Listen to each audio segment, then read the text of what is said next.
Hi Joanna, we're very sorry we can't be there to join you in your happy afternoon as you celebrate with showers of blessing with your new family and community there in Saskatoon.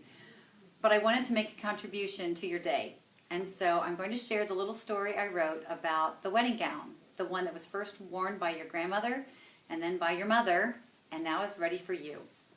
So here's the story of the dress.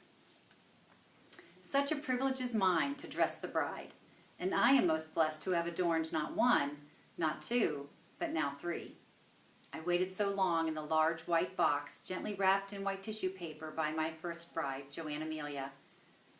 She folded my layers of silk and carefully tucked me away after my second bride walked to her groom on that hot August day decades ago. And now I've emerged, almost 28 years later, to be skillfully reshaped and retooled in anticipation of my third trip down the aisle with the most petite of all, Joanna Connolly. My first bride found me in New York City, a very long way from her home in York, Pennsylvania. She saved bit by bit from her teacher's salary and ordered me with great excitement and a discount from the department store where her mother worked fitting gloves.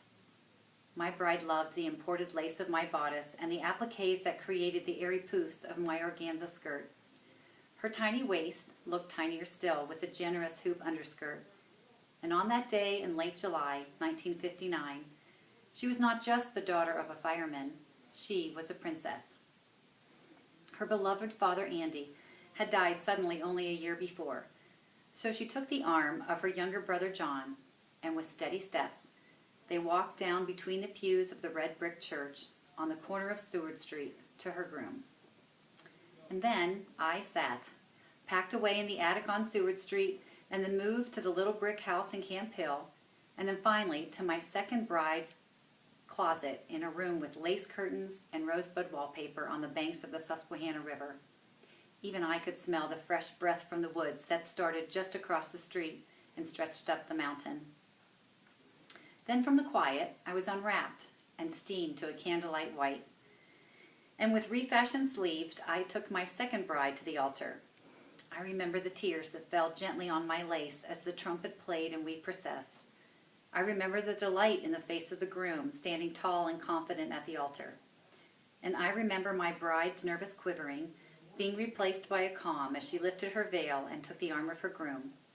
She never looked back. And then I, nestled back into the tissue of the white box, relished in the memories of all that I had witnessed and helped to birth. One night, during my long rest on the shelf, my second bride came back to the room with the lace curtains, carrying a bundle wrapped in pink. And through the night, my first bride, and then my second, took turns lovingly caring for that little girl in pink.